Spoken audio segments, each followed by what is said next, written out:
Salut à tous, je vous présente aujourd'hui Alicia qui est une super copine. On va parler d'un sujet qui vraiment est un sujet déjà d'actualité et qui est difficile à traiter, c'est le combat pour devenir maman. Pour certaines femmes c'est hyper facile, elles l'ont même pas prémédité et bim, elles tombent enceintes. Et il y a d'autres femmes comme Alicia pour qui c'est beaucoup plus compliqué. Et j'avais envie dans cette vidéo d'aborder ce sujet qui est quand même assez tabou encore. Et merci Alicia d'être là parce que je sais que c'est une grande première pour toi d'en parler ouvertement. Ouais. Et voilà, donc je te laisse te présenter peut-être quel âge t'as, ça fait combien de temps que ta relation et depuis quand en fait t'as eu envie de devenir maman. Moi j'ai 34 ans, bientôt 35. Ça compte, hein, parce que quand on est dans un moment où on veut avoir un enfant, c'est vrai que chaque mois, c'est l'horloge biologique, voilà. Quoi. Tac, tac. On n'a pas envie de voir ces mois avancer, et puis cet énième anniversaire. Voilà. Mais en tout cas, aujourd'hui, j'ai 34 ans. Je suis en couple avec Ishan depuis bientôt 4 ans. Un beau gosse. Et on cherche à avoir à fonder une famille depuis 2 ans à peu près là, en octobre, donc c'est ça à peu près. J'ai arrêté la pilule suite à un voyage qu'on avait fait, puis on s'était dit on se lancera à ce moment-là. Et alors justement, ça va être ma première question, c'est que quand tu as arrêté la pilule, toi comment tu t'imaginais en fait la scène, tu sais? Je sais que, alors moi je l'ai jamais eu parce que j'ai jamais voulu vraiment avoir d'enfant, j'ai réfléchi encore à ce que j'en veux, ce qui est sûr c'est que j'en porterai pas, j'ai la chance d'être lesbienne pour ça, peu importe. Mais est-ce que je sais qu'il y a beaucoup de femmes qui s'imaginent le moment où elle va être enceinte et elles vont l'annoncer. Est-ce que toi tu avais déjà vécu cette scène dans ta tête? Tu vois, est-ce que tu t'es fait un petit film par rapport à ça? Ah oui. Ouais. On se pose des questions. Oui, parce qu'on se dit que ça va arriver assez rapidement. On se fixe un délai de par rapport à l'âge, 3 à 6 mois. Ouais. Et je sais pas, j'imaginais soit faire le test de grossesse toute seule dans mon coin, et puis du coup faire une surprise à Ishan, ou est-ce que on voudrait se partager ce moment carrément tous les deux au moment où tu le fais, enfin, tu vois. Ouais. Tout ça, mais en fait, ça sera pas comme ça. Et alors comment, quand tu as compris que ça serait extrêmement difficile pour toi d'avoir un enfant, ça a été quoi ta première réaction? Comment tu l'as vécu en fait? Comment, tu vois, l'annonce, quand vraiment tu réagis, est-ce que tu réalises? Est-ce que tu es triste? Est-ce que t'es... Comment c'est tout qui s'effondre? Déjà, la première réaction, c'est de se dire, a priori, ça va être compliqué. Déjà, tu fais un deuil sur une grossesse, entre guillemets, naturelle. Ouais. Parce que les médecins, assez rapidement, ils te disent... Ils sont pas complètement tranchés, ils te disent vous pouvez toujours continuer à essayer d'avoir un enfant, mais ne tardez pas trop à revenir pour entamer une FIV. Voilà, assez rapidement, on te parle de FIV, donc tu sais que tu vas rentrer dans une PMA, procréation médicalement assistée. Donc faut faire le deuil, faut accepter ça. Pour moi encore, ça n'a pas été... Ça doit être dur quand même, non? De se dire ah bon, je vais pas pouvoir avoir l'enfant naturellement. On dit que c'est le fruit de l'amour, tu sais, ça n'a pas été trop dur ça de passer... Si, mais tu vois, je pense pas que... par rapport à d'autres témoignages que j'ai pu voir, j'étais plutôt optimiste parce que je me disais, après tout, maintenant on en est là. Je pense que quelque part, je devais me douter qu'il y avait un truc, tu vois, parce qu'avec les douleurs, tout ça, inconsciemment, je devais savoir qu'il y avait quelque chose qui tournait pas rond. Moi, j'ai vu quelque chose, un espoir, quoi. C'est beau, c'est magnifique. C'est-à-dire, ça sera pas l'annonce que je rêvais de faire à Ishan, etc. Mais à l'issue, on aura notre bébé. D'accord. D'une façon, assistée par... médicalement assistée, mais on l'aura. En parlant de ça, j'aimerais juste revenir sur le rôle des médecins, parce que moi je me suis rendu compte en tout cas que pour le cancer de ma grand-mère, donc rien à voir, c'est pas du tout une question de fertilité, mais j'avais été assez choquée par leur approche cruellement médicale et uniquement corporelle, tu vois, alors qu'en fait il y a quand même des individus derrière, il y a des êtres humains qui souffrent, tu vois. Dans ton désir de maternité, est-ce que tu t'es sentie accueillie vraiment par eux?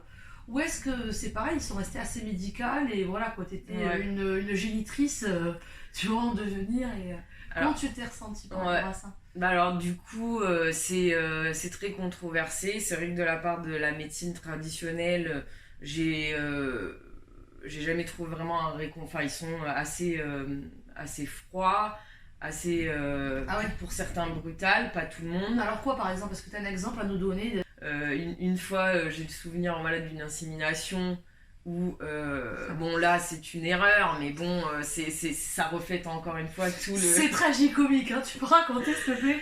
Voilà, C'est tragicomique, je la connais ça. voilà, tu la connais déjà, les deux pieds sur l'étrier, c'était la première insémination qu'on m'avait proposée, parce que la FIV avait pas pu se faire, donc ça s'était transformé en insémination. Donc là, à l'insémination, mon conjoint a donné son sperme quelques heures auparavant, on vient avec le sperme dans son cabinet. Là, voilà, les deux pieds sur les étriers, je fais la gestuelle.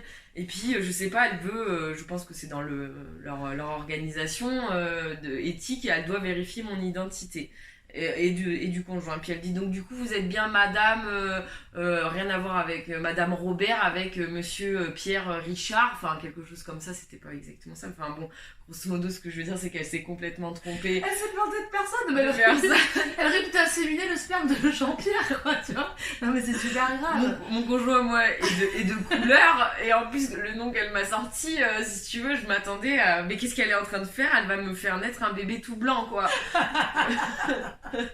Et c'était censé me rassurer, qu'elle m'a dit en plus. Elle m'a dit, oh mince, je suis désolée, c'était censé me rassurer. Il y a de quoi être désolée. Enfin, voilà, en fait, voilà comment les circonstances dans lesquelles on nous demande de créer un enfant, quoi. C'est Parce horrible. que là, on était en train de le créer, quoi. On était en train de, voilà, de me mettre le sperme. On en rigole, mais comme je dis, c'est tragicomique. Hein, c'est-à-dire que c'est comique, mais c'est aussi tragique, tu vois. Et effectivement, déjà que c'est difficile d'accepter d'avoir un enfant dans ces conditions, quand t'es pris pour un numéro, je pense que c'est vraiment encore pire, quoi. Bah ouais. Bah après, j'ai la chance de croire beaucoup aux médecines parallèles. Ouais, alors est-ce que ça t'a aidé, ça? Justement, c'est une question qui m'intéresse.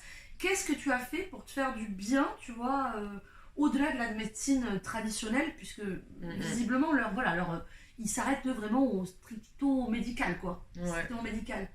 Bah du coup, alors c'est assez classique, mais n'empêche que c'est l'acupuncture. Ouais. Alors c'est sûr que tu ressens pas, enfin dans mon corps, je ressens pas forcément les bénéfices directs. Des fois c'est des choses que je vois à travers les prises de sang, mais j'ai vu des améliorations de certains taux d'hormones.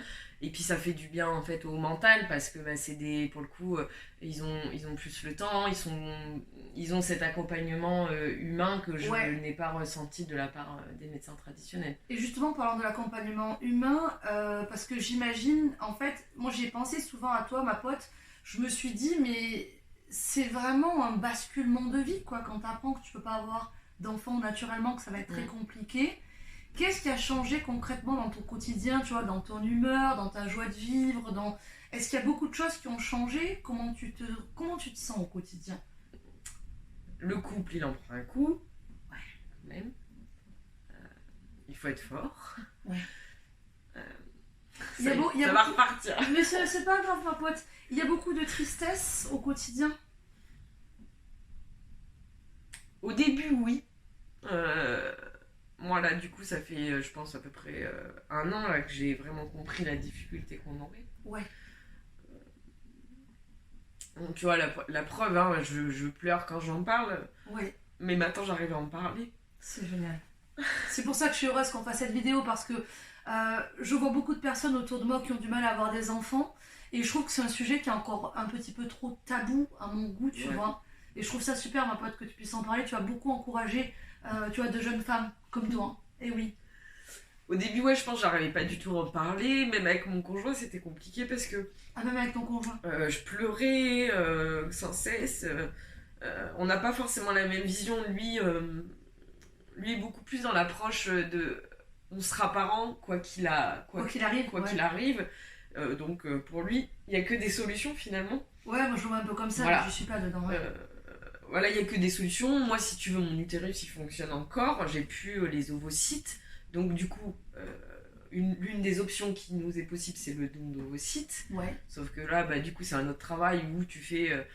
tu sais que ton enfant, génétiquement, si tu veux, il te ressemblera pas... Enfin, ce sera pas ta génétique à 100%.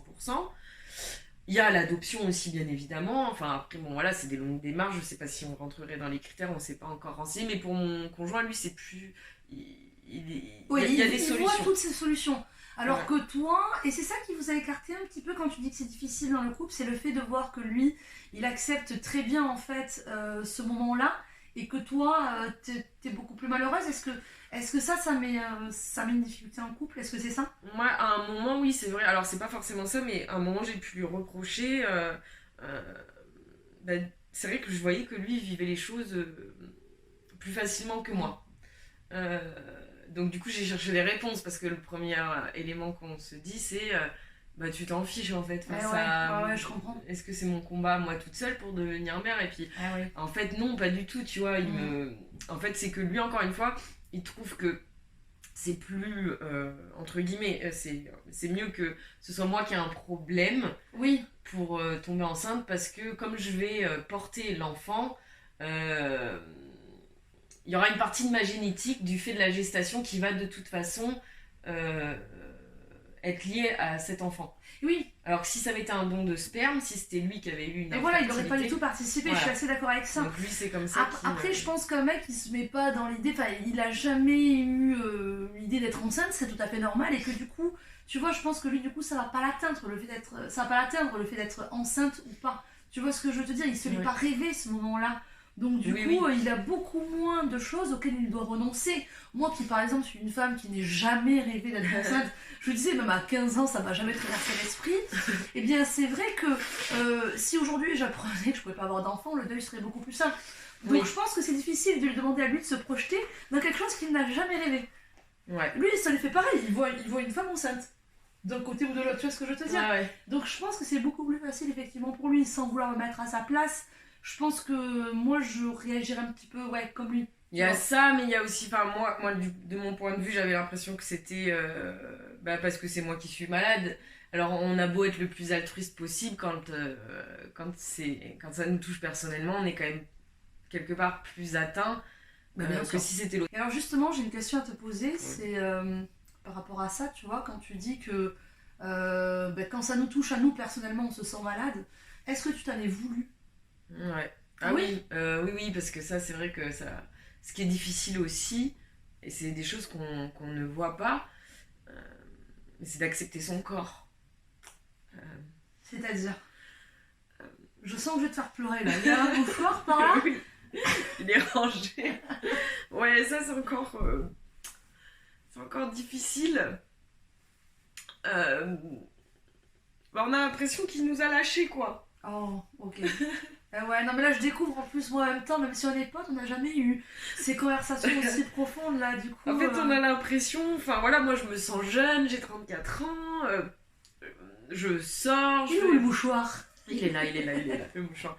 Et puis d'un coup, on nous dit, enfin voilà, on nous dit que là-dedans, là, ça fonctionne pas, que ça a l'âge de quelqu'un de 50 ans à peu près. Et bon, bah la féminité, on se... Ouais, c'est vrai que j'ai l'impression que mes ovaires, ils m'ont lâché, quoi. Que tes ovaires t'ont lâché, d'accord. On en reparle des fois. Tu te sens trahi par ton corps? Un petit peu, ouais. Et du coup, ça te fait quel rapport avec ton corps? Est-ce que t'arrives quand même à l'aimer ou tu lui en veux? Bah, je me suis rendu compte que je en voulais à travers la... J'ai fait du yoga, Ah, c'est la génial. méditation Ouais. et du coup quelques séances vraiment spécialisées sur l'infertilité. Mm. Donc avec des passages où on te demande de visualiser tes ovaires, etc. Et où j'ai fondu en larmes, donc j'ai compris qu'il y avait un souci. Ça c'était il y a récemment, hein, tu vois. Ouais. Ouais, Attends, c'est quoi ta question Et je du pense, coup et ben, j'en profite puisque tu as oublié la suite, t'as essuyé un petit peu les yeux pendant ce temps que je parle. Je pense vraiment, les femmes, que c'est très important, et ça vaut aussi pour les hommes, mais de manière générale, quand on souffre dans la vie, quand on se sent même coupable de quelque chose, ça peut nous arriver à tous, je trouve que la première des démarches, c'est de prendre soin de soi. Parce qu'en fait, on en a besoin. Et justement, plus on ressent cette culpabilité, plus c'est le moment de faire des choses pour soi. Et c'est pas ce qui vient intuitivement, parce qu'on a envie de se punir un peu ça. Et on voit à quel point c'est injuste, tu vois, que tu te punisses. Et je trouve que le fait que tu fasses du yoga, ou que tu fasses des choses où justement tu vas te réconcilier avec ton corps, corps et esprit, hein, c'est lié. Et donc, tu vois, ça ne peut que aller dans le bon sens. Et je pense que la première des guérisons, ouais, c'est le fait d'accepter que le corps et les dysfonctionnements, sans pour autant se sentir Ouais. comme la dernière des nuls, tu vois. Ouais. Ton corps, il est pas nul. Enfin, alors moi, je donne là ma vision des choses parce que cette chaîne, elle est faite pour ça, hein, Pilidi. C'est que moi, j'estime qu'en fait, on a tous une mission de vie et que pour réussir cette mission de vie qui est unique et irremplaçable, on a toutes, chacune, une différente, eh bien, on passe par des obstacles. Toi, c'est la difficulté d'avoir un enfant. Moi, c'est vraiment la difficulté de rencontrer l'amour, même si là, voilà, je suis en relation, une relation qui me plaît, mais c'est difficile pour moi, l'amour. J'ai eu qu'un amour dans toute ma vie, quand même. J'ai 38 ans, tu vois, c'est pas beaucoup. Et encore, ouais, l'amour, il y a 10 ans et ça a duré 3 ans. Mais ce que je veux dire, c'est que c'est pas pour rien. C'est un cadeau que nous fait la vie pour qu'on puisse se transformer en profondeur et être profondément heureuse. Et c'est justement là où on galère qu'est le trésor. Moi, je sais que j'ai un grand rôle à jouer en termes d'amour. Et je pense que tu as un grand rôle à jouer en termes de maternité, tu vois. Et ça, je pense que quand tu as cette vision-là des choses, l'obstacle, tu le vis complètement différemment. Et tu as plus envie de faire des choses pour toi que de te mettre des gifles en te disant putain, pourquoi j'y arrive pas. Ouais. Bah, c'est vrai que je me suis reprise ou prise en main. Quand j'ai appris ça, bon, déjà, ça allait très mal au travail. Tout est arrivé un peu en même temps. Donc, bon, déjà, j'ai fait le choix de. Ouais, enfin, j'ai pas fait le choix, j'ai explosé en décembre 2019. Explosé en vol. Ouais, c'était la cata. Là, il y avait la première FIV qui avait pas fonctionné. C'est à ce moment-là que j'ai vraiment compris que ça allait être très compliqué, que j'étais mal engagé, quoi. Là, j'ai vraiment compris quelque chose à ce moment-là. Ouais. Donc, j'ai arrêté de travailler, j'étais en arrêt maladie parce que j'ai vraiment fait un burn-out, je pense, à ce moment-là. Ouais. Mais après, je me suis reprise en main assez rapidement, quand même, parce que, en fait, la vie, elle continue. C'est beau ce que tu dis. T'as ton conjoint qui est là, qui heureusement, les mecs, pour la plupart du temps, enfin, je sais pas comment ça se passe pour les autres, mais ils sont quand même un peu plus costauds, quoi. J'ai envie de te dire heureusement, parce que c'est nous qui avons les piqûres, c'est nous qui avons tout ça, Oui. quand même. Et après, je me suis remis, voilà, petit à petit. J'ai arrêté aussi de fumer parce que je fumais un petit peu d'herbe. Forcément, je pense que c'était lié avec cette descente aux enfers aussi. Ouais, puis c'était ta manière à toi d'anéantir la douleur, entre guillemets. C'est ça, ouais. C'est bien que tu aies trouvé d'autres méthodes. De mieux accepter ce qui se passait, mais en fait, tu vois pas vraiment les choses, quoi. Ça t'endort, donc c'est pas forcément bien. Et puis à partir de là, j'ai commencé aussi à faire un peu plus de sport, donc pour me faire du bien. Et là, du coup, c'est vraiment devenu c'est une routine de vie. Je me suis remis à faire de la natation, enfin plein de choses. Depuis là, plus récemment, je veux perdre du poids, tu vois, c'était quelque chose qui me tenait à cœur. Ouais, depuis des années, hein. Depuis des années. Ça fait 10 ans que t'en parles. Et là, j'ai perdu quelques petits kilos, mais je suis en train de manger mieux parce que, aussi, dans mon cas, ma fertilité, c'est pas ça qui explique, mais on va dire que c'est toujours mieux plus t'es mince quelques kilos en trop peuvent avoir un lien avec l'infertilité, quoi.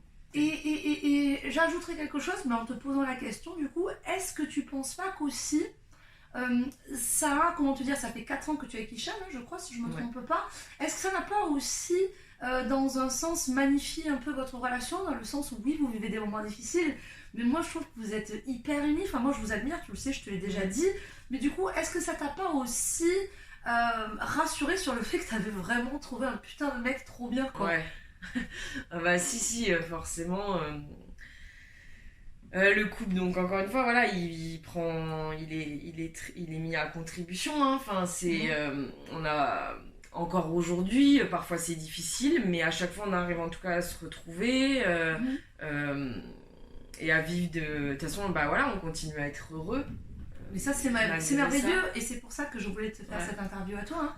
C'est que non, mais c'est parce que elle n'a pas encore la victoire, tu n'es pas encore enceinte, tu reviendras sur ma chaîne quand tu seras enceinte. Putain, je te le dis sur un air menaçant, je sais pas pourquoi. Et tu reviendras, hein. Et c'est pour ça aussi que je voulais faire cette interview avec toi, c'est que moi, tu m'inspires dans le sens où, ok, t'as de la douleur, tu l'assumes, t'es pas en train de dire, moi j'aime pas trop, tu sais, ceux qui sont dans le développement personnel, tout est positif, tout est merveilleux, je suis jamais triste. Non, tu es triste. Tu pleures beaucoup. Et en même temps... Je pleure et je ris beaucoup, voilà. Et voilà, tu pleures beaucoup, mais en même temps, tu ris beaucoup. On se fait des super restos, c'est elle qui m'a fait découvrir il y a 2 jours un restaurant de 2 étoiles. C'est elle qui a pris la décision d'aller au spa. Bon, elle drive beaucoup le duo, hein. C'est vrai que tu proposes souvent des activités. Et moi, je trouve, quand je te vois, que justement, tu as réussi à maintenir les petits bonheurs de la vie plutôt que de t'enfoncer dans une dépression. Et tu aurais pu, il y a combien de femmes? Et je comprends qu'on puisse sombrer. Tu as participé au bout d'apéro, j'organise des bouts d'apéro, c'est-à-dire on parle de bouddhisme autour d'un apéro. Tu as saisi toutes les opportunités pour y participer. Je trouve que tu as tiré le meilleur de cette expérience qui est difficile.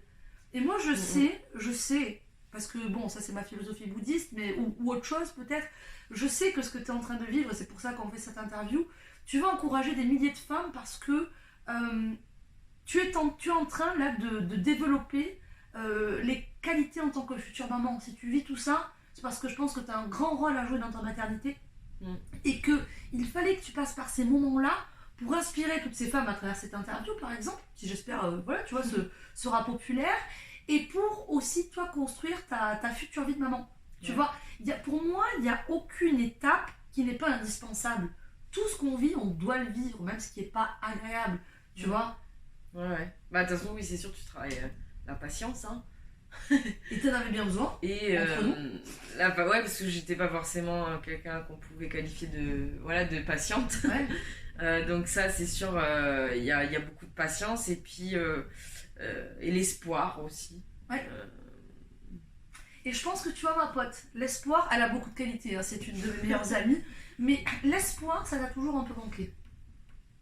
C'est-à-dire que tu es quelqu'un qui a la joie de vivre, tu es quelqu'un qui a beaucoup de courage, tu es quelqu'un qui lâche pas l'affaire, mais l'espoir, va savoir pourquoi, c'est peut-être ton chemin de vie, il t'a toujours un peu manqué, tu avais toujours une vision un peu pessimiste. Voilà, tu te laissais aller souvent au désespoir. Et là, j'ai l'impression que grâce à cette expérience, tu es en train de mobiliser cette petite flamme d'espoir qui était tout au fond, mais qui refusait de vivre. Et là, tu es en train de la faire grandir parce que t'as pas le choix, c'est un projet qui te tient trop à cœur pour que tu laisses tomber. Donc finalement, et oui, ce désir de maternité fait naître l'espoir que tu n'as jamais eu. Tu es toujours allé le chercher chez les autres, dans tes couples, dans tes familles. Ouais, j'y crois, depuis... avec des hauts et des bas, mais à chaque fois, c'est vrai, j'y crois et je mobilise mon corps et mon esprit. Ouais. Donc je leur parle, tu vois, des fois. Mais c'est bien. Et où je sais qu'il y aura une issue favorable, en fait, à un moment. Voilà. Donc là, je vais te poser une question qui est spirituelle. Mais imaginons, si là, tu pouvais envoyer un message à ton futur enfant, qu'est-ce que tu lui dirais, tu vois voilà, tu dis ce que tu veux là, tu vois, imaginons, là, ton futur enfant, il nous écoute, il est dans l'atmosphère, un jour il s'incarnera dans ton petit ventre. Qu'est-ce que t'aimerais lui dire Ça, c'est émouvant, tu vois. C'est émouvant, ça laisse tomber. Moi, je crois que je dirais... Je fais pleurer tous mes potes, à chaque fois qu'on fait une interview, les gens, ils pleurent. Alors que c'est pas le but à la base, hein. Ouais. Non, pour moi, de toute façon, je suis très émotive. Donc, mais c'est bien. J'ai pas de soucis. C'est positif d'exprimer ses émotions. Voilà, ça prouve que je suis en vie, tu vois. Exactement, j'adore ça. J'adore que tu dises ça parce que c'est trop mal vu la tristesse alors que ça fait partie de la vie. N'aie pas peur d'arriver. On est prêts, quoi. Ah, c'est beau, c'est magnifique. Papa et maman, ils sont prêts. Ouais. À donner beaucoup d'amour, à donner l'éducation qu'on estime aujourd'hui la meilleure pour cet enfant. Et puis à vivre des choses difficiles comme bonnes. Enfin, la vie, voilà, c'est pas que des choses positives, mais on essaiera d'être de lui inculquer la vie, quoi. Bah écoute, c'est magnifique. Moi, je te propose un deal, là, ma pote, tu me l'as promis. Là, aujourd'hui, on est le 27 septembre, c'est ça? 27 septembre, ouais, 27 septembre. C'est le jour d'anniversaire d'Ishan. C'est le jour d'anniversaire d'Ishan. Joyeux anniversaire. J'espère que t'es pas pudique parce qu'on a raconté toute ta vie. Ouais, quand même. Et en fait, moi, je te propose un truc, c'est que on fasse la suite de cette vidéo quand tu seras enceinte, parce que c'est ce qui va arriver, tu vois, on y croit très fort. Et tu nous racontes comme ça tout ton parcours pour vraiment encourager les futures mamans qui ont des difficultés, puisqu'elles sont 1 sur 10, visiblement, il y en a beaucoup. Ouais. Et voilà, que ce parcours, tu vois, tu puisses mettre le sens dessus, parce qu'aujourd'hui tu le vis, il y a de la douleur, c'est normal, il y a beaucoup d'émotions, et quand on n'a pas la victoire, bah forcément il y a des doutes, il y a plein de choses, mais ça sera super intéressant que tu reviennes sur ma chaîne pour nous faire part de cette victoire et dire, ben voilà, tout ce chemin, aujourd'hui il prend sens et je comprends pourquoi j'ai vécu tout ça. Ouais. Tu vois, c'est le but. C'est le but, hein, c'est le but de ma chaîne. Hein. D'ailleurs, tu vois, c'est pour ça que je m'étais un petit peu maquillée parce que d'ailleurs, je me dis que il y aura peut-être mon enfant tu regarderas cette vidéo. Eh ouais. Non, À très bientôt, petit. Tu regarderas la chaîne de Tata Lily, hein. Non, mais c'est vrai, c'est un bon témoignage pour ton futur enfant. Ouais. Voilà. On y croit. Voilà.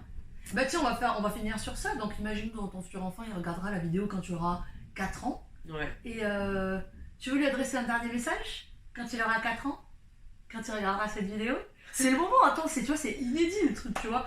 T'as l'occasion de t'exprimer avec ton futur enfant quand il aura 4 ans. Bah... Regarde là où le petit oiseau va sortir. Du coup, je pense qu'à travers cette vidéo, il comprendra à quel point... Non, dis-lui tu. Ouais, j'ai du mal, ça. Parce qu'il va le regarder un jour. Tu vois, là, on le fait vraiment pour lui. Ouais. Ou elle. Ok. Ah ouais, moi j'y tiens à ce petit message. Il va être content. Ou elle. Vas-y. Je pense qu'avec cette vidéo, tu comprendras à quel point bah, tu étais un enfant désiré. Et c'est peut-être même encore plus beau de... Ah ouais. On a peut-être ça à t'offrir aujourd'hui. C'est que tu vois à quel point tu étais désiré, l'amour qu'on te portait déjà avant même que que arrives, quoi. Oh, c'est magnifique, c'est magnifique. Le petit message de Tata Lily, t'en connais, hein, parce que quand tu auras 4 ans, j'espère que tu le regarderas cette vidéo. Eh bien, tu peux pas savoir ce que j'ai entendu parler de toi en long, en large et en travers avant même que la petite graine soit mise dans le ventre de ta maman. On va l'expliquer comme ça, il aura 4 ans. Hein. Ouais. Et vraiment, c'est beau parce que c'est vrai que voilà, il y a beaucoup d'enfants qui arrivent non désirés. Et toi, tu auras vraiment été le fruit d'un long combat, en fait, et d'un amour, en fait. Je trouve que c'est vraiment l'amour inconditionnel, tu vois, que tu vas expérimenter parce que, eh bien, maman, elle est allée au-dessus de son impatience, au-dessus de son désespoir, hein, parce que tu étais quelqu'un d'un peu pessimiste. Elle s'est vraiment dépassée avec ton papa pour te donner la vie. Donc, bah franchement, bienvenue dans ce monde, quoi. Tu l'expliques mieux, quoi. Bah non, parce que voilà, tu vois, t'es pleine d'émotions et c'était très beau ce que t'as dit. Non, c'est vrai que c'est compliqué aujourd'hui de le tutoyer, quoi, quand même. C'est vrai que c'est... Voilà. On peut le vous voyez si tu préfères. Non, mais parce que ça le personnifie, tu vois. C'est vrai que je suis pleine d'espoir et tout, mais c'est vrai que Mais quoi je parle à mon corps aujourd'hui, mais je lui parle pas encore à lui. C'est la prochaine étape. Écoute, je pense qu'on va finir cette vidéo. À moins que tu veuilles pleurer encore un peu 5 minutes de plus. T'as quelque chose à rajouter par rapport à peut-être un message à toutes les mamans peut-être qui ont eu des difficultés? Tu reviendras raconter la suite de ton parcours, mais je pense qu'un petit message d'encouragement. Bah ouais, un témoignage, ce que tu veux. Moi je pense qu'il faut qu'on a un rôle à jouer. Enfin, de toute façon, les femmes vont avoir de plus en plus de problèmes en plus pour donner la vie parce que voilà, on a des vies maintenant qui commencent un peu plus tardivement du fait des voilà, qu'on n'est pas forcément prête à 30 ans ou à 25 ans, qu'on fait des études, etc. Et je pense qu'aujourd'hui, bah, il faut que ce sujet devienne de moins en moins tabou et c'est pour ça aujourd'hui aussi que j'en parle sur ta chaîne parce que c'est une chaîne en plus pleine d'espoir et et je pense que la plupart des femmes sont pleines d'espoir, mais voilà, c'est tabou. Et je pense qu'aujourd'hui, moi, je me sens prête. Bah, c'est la première fois, du coup, mon entourage proche est au courant.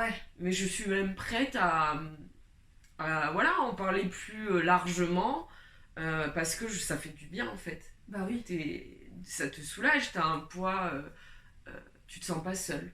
Et tu fais du bien aux autres futures mamans parce que tu vois, j'aimerais moi me dire mon petit mot même si voilà, je me sens pas concernée par la situation.